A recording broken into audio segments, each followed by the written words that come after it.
In today's video, I'm going to teach you how to set your email sender name in Lemlist. This is an essential step for ensuring that your emails have a professional touch and that recipients immediately recognize the sender. Let's walk through this simple process together, starting with your Gmail account and finishing in Lemlist.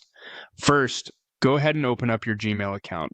Once you're there, you'll want to locate the settings icon, which looks like a small gear usually found in the top right corner of the Gmail interface. Clicking on this will reveal a drop-down menu with several options. What you're looking for next is the See All Settings option. Click on that and it will take you straight into the full settings menu. Once you're in the Gmail settings, you'll notice several tabs at the top. Here, you need to select the Accounts and Import tab. This section gives you the flexibility to manage many aspects of your Gmail account, including how your emails are sent and received.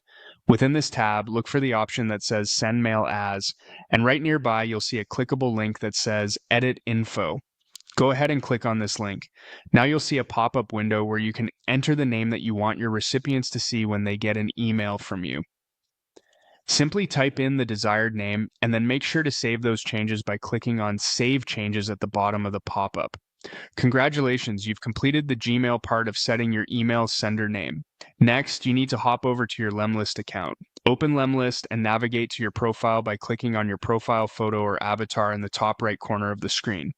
A menu should drop down and you'll want to choose Settings from this list. In the Settings menu, look for the Sending Settings section. This is where Lemlist allows you to fine-tune how your messages are sent.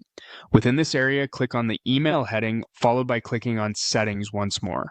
This will bring you to where you can set up email address aliases.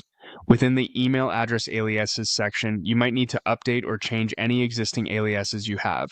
To ensure everything is up to date, click on Refresh. This helps Lemlist pull in the latest updates you made in Gmail regarding your sender name. By the time you've refreshed the aliases, Lemlist should accurately reflect the sender name that you set in Gmail. You've now completed the process. With these settings updated, your emails will appear more polished and trustworthy to those you're corresponding with. Thanks for following along, and happy emailing.